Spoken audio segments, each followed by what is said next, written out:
Well, gun violence on the streets of Shreveport claimed the life of a man who was just released from prison.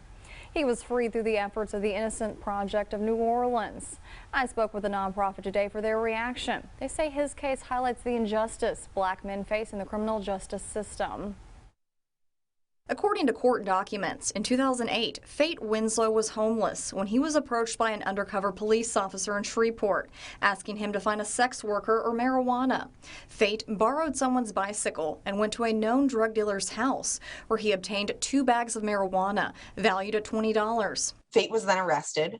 The white drug dealer who had the marked bills was not arrested, but Fate, who was a black man who had, again, recently become homeless, was arrested. Kat Forrester with the Innocence Project of New Orleans says Louisiana's habitual offender law led to a life conviction. He had 4 previous offenses, however, none were violent. And yet he was sentenced to life in prison over $20 worth of marijuana. You know, he would watch sort of what was happening with the legalization of marijuana in the news around the country and sort of think why am I in here for this? Fate Winslow spent 12 years in Angola prison until the Innocence Project of New Orleans got involved. They worked with the DA, and Winslow was resentenced to time served. He walked free in December of 2020 and came home to Shreveport. Fate had a new puppy. Again, he was reconnecting with his family.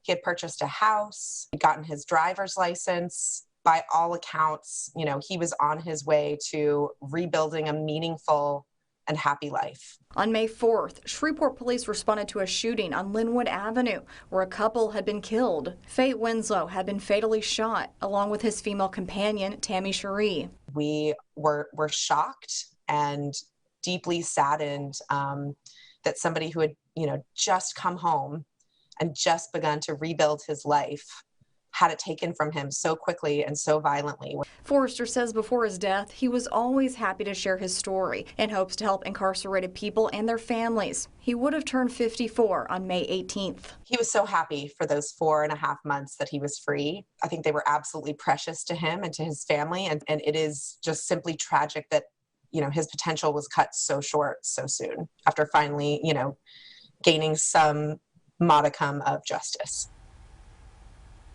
And Shreveport police say the investigation is ongoing and no arrests have been made.